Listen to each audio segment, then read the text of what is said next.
Fala pessoal, tudo bem? Eu queria compartilhar com vocês aqui algo que foi legal essa semana. A gente aqui, nossa família, foi assistir o lançamento do episódio 1 e 2 do The Chosen. E The Chosen para mim, tipo, é como se fosse um recreio teológico, né?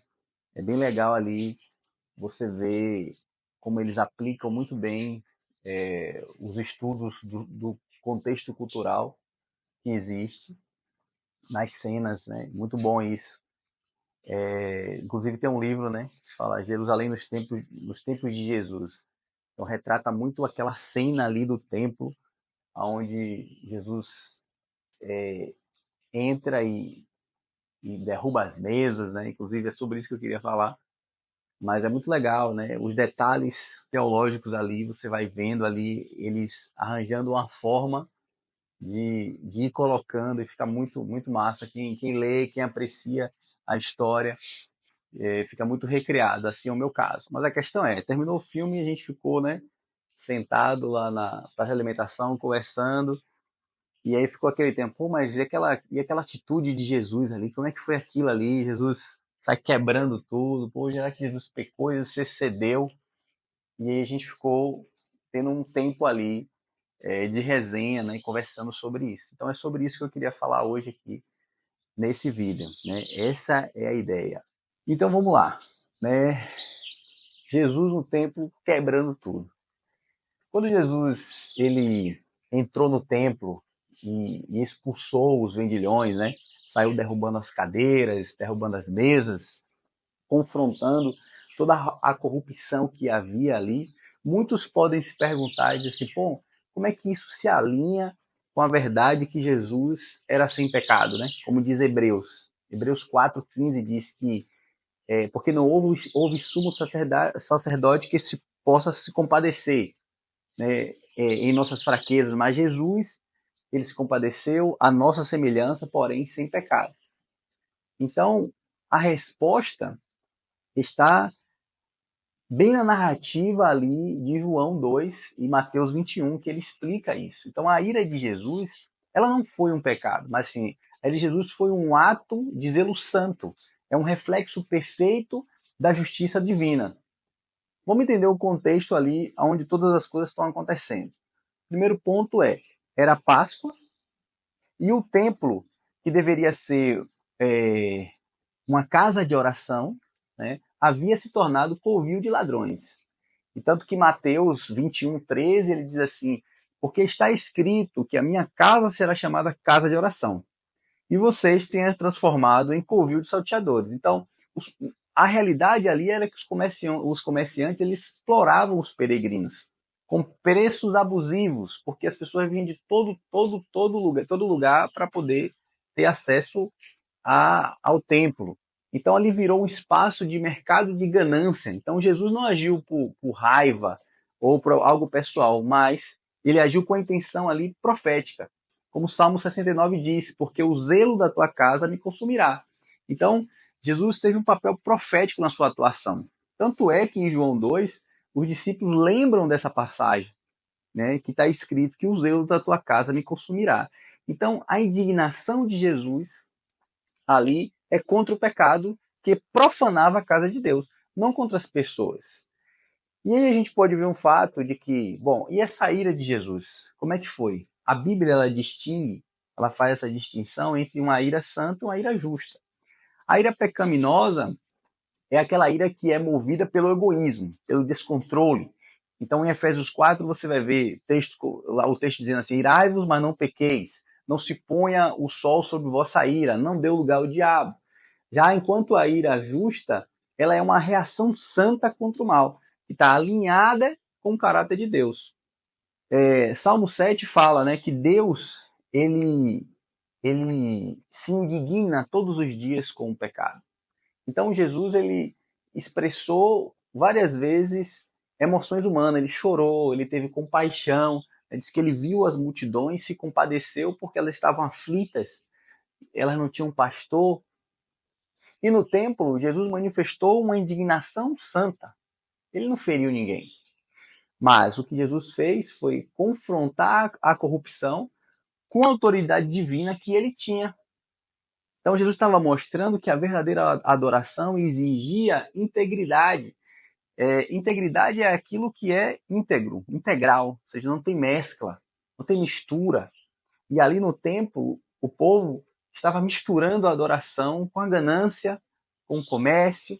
Então a ação de Jesus, ela reflete algo que Deus fez no Antigo Testamento por muitas vezes. Por exemplo, quando os filhos de Eli profanaram o templo, essa história você vai ver lá em 1 Samuel, diz que os filhos de Eli, eles eram perversos.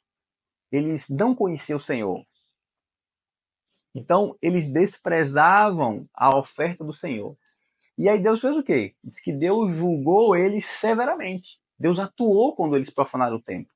Quando Uzá tocou a arca, o soldado lá estendeu a mão para poder segurar a arca, que tinha tropeçado nos bois e a arca ia cair. Diz que então a ira do Senhor se acendeu contra Uzá. E Deus feriu ele ali, naquele mesmo lugar, por causa disso. Então ele morreu ali junto da arca. Ele enfrentou um juízo imediato. Quando Baltazar ele ofereceu banquete com elementos do templo, o que aconteceu com ele? Ele também foi sentenciado à morte naquele mesmo dia.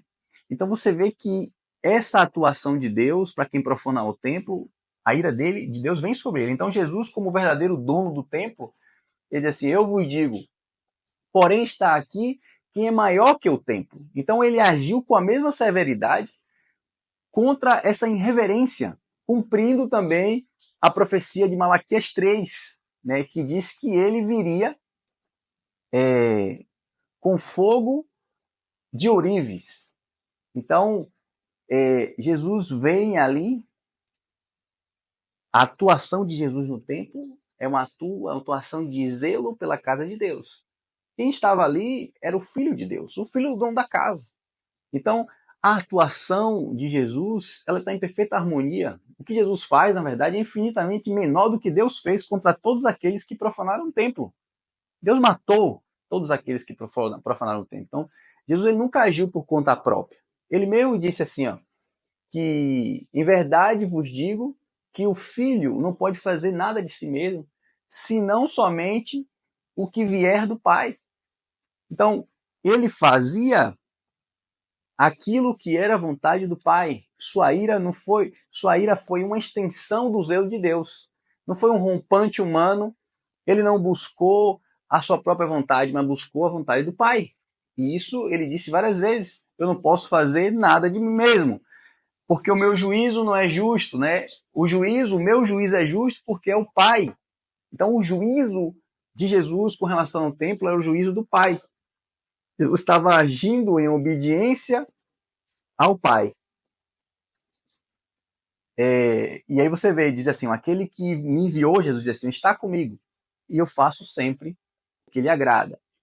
Então assim foi como o Pai julgou a profanação nos tempos passados, Jesus purificou o templo, reivindicando a sua autoridade como Cristo, como o Messias.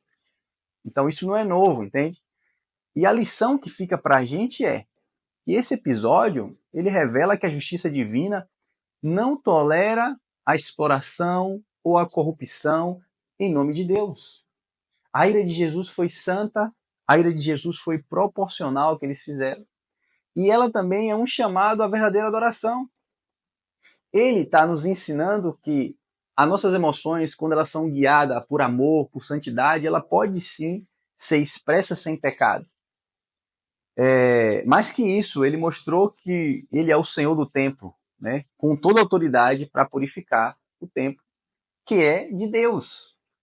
Então, eu concluo dizendo assim, que a ira de Jesus no templo, ela não foi um deslize, mas ela foi um ato profético, um ato de juízo, em sintonia com o Pai. O próprio Pedro afirmou que Jesus não cometeu pecado, nem na sua boca se achou engano.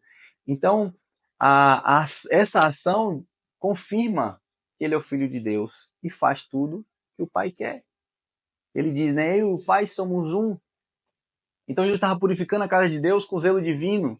Jesus não apenas confrontou o pecado, mas abriu um caminho para a verdadeira adoração. Ele mostrou que a justiça e a misericórdia andam juntas. E isso a gente pode ver no coração do Cristo Messias. Então, Jesus é o Senhor do templo hoje. Hoje, ele é o Senhor do templo de nossas vidas, porque nós somos o templo do Espírito Santo. E a pergunta é, será que ele vai encontrar em nós corrupção ou vai encontrar em nós zelo? Eu queria ler um texto que eu não tenho de memória aqui, para vocês, para concluir. Está em Hebreus 10, 26. Diz assim, porque se vivemos deliberadamente em pecado, depois de termos recebido pleno conhecimento da vontade, já não resta sacrifício pelos pecados. Pelo contrário, certa expectação horrível de juízo e fogo vingador, prestes a consumir os adversários. Sem misericórdia, morre pelo depoimento de uma ou duas testemunhas, quem tiver rejeitado a lei de Moisés. De quanto maior severo castigo, julgai vós, para aqueles que calcou os pés do Filho de Deus e profanou o sangue da aliança com o qual foi santificado, e ultrajou o Espírito da graça. Ora, nós conhecemos aquele que disse, a mim pertence a vingança, eu retribuirei. E outra vez, o Senhor julgará o seu povo. Horrível coisa é cair na mão do Deus vivo. A questão é que Deus, ele ainda, o próprio Jesus, vai lançar a sua ira sobre esse templo agora. Aquele que profana esse templo. Então essa é a pergunta. Como eu tenho usado esse templo? Eu tenho usado em zelo, em santidade ou em profanação? Porque um dia estaremos diante dele e ele sim vai dar a retribuição justa para aqueles que profanam esse templo. Forte abraço, Deus abençoe.